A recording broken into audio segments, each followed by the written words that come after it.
Semi-arid lands have plenty of sun and are very good for agriculture, such as in California or Arizona, which are supplied by snowmelt water from the Rocky and Sierra Mountains.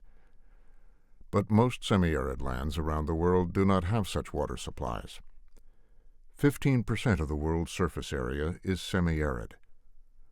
Semi-arid is not as harsh as arid and has substantial rainfall, but due to intense solar irradiation and evaporation from the soil and transpiration from the plants, the semi-arid is dry land without much vegetation.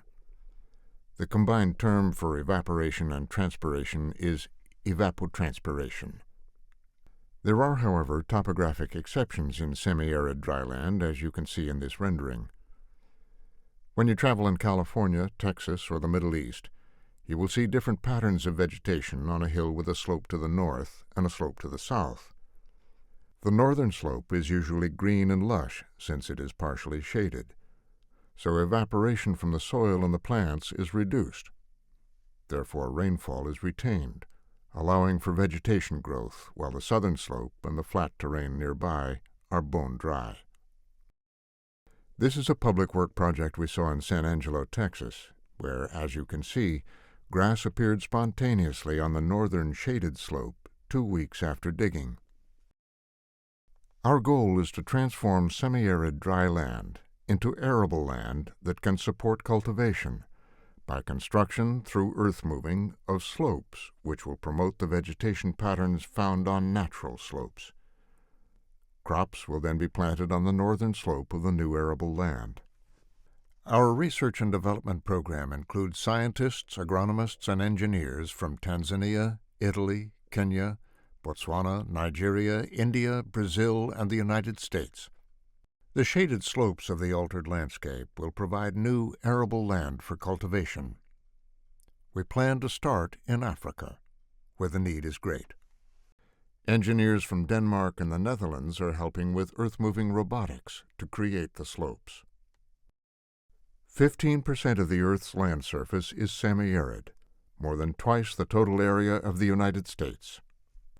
Hundreds of thousands of square miles around the world could be transformed into arable land. In harsh desert regions with less rainfall, the slopes can be used to improve grazing conditions. Yes, there are environmental consequences for cultivation on new arable land. All agricultural activities on new or existing arable land have ecological impact. But the world's arable land is dwindling due to desertification, soil erosion, and contamination.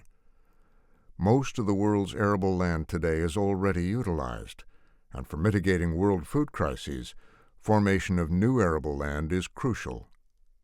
In latitudes between 23 degrees north and 23 degrees south, as in the sub-Sahara, an interesting possibility exists, since the sun shines in the winter from the south and in the summer from the north.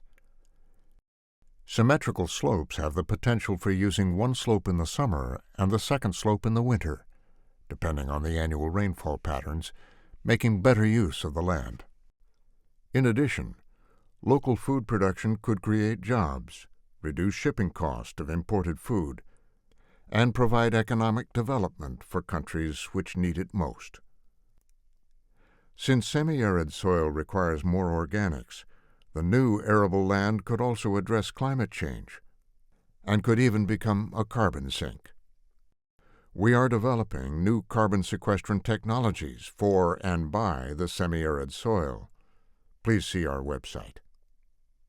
This enterprise has the potential to provide new arable land for food production, new jobs and economic development, and could help to feed the 1.1 billion people in semi-arid regions, the most vulnerable people on Earth. This new cultivation method could also alleviate the current world food crisis due to the Russia-Ukraine war. Extraordinary problems require extraordinary solutions.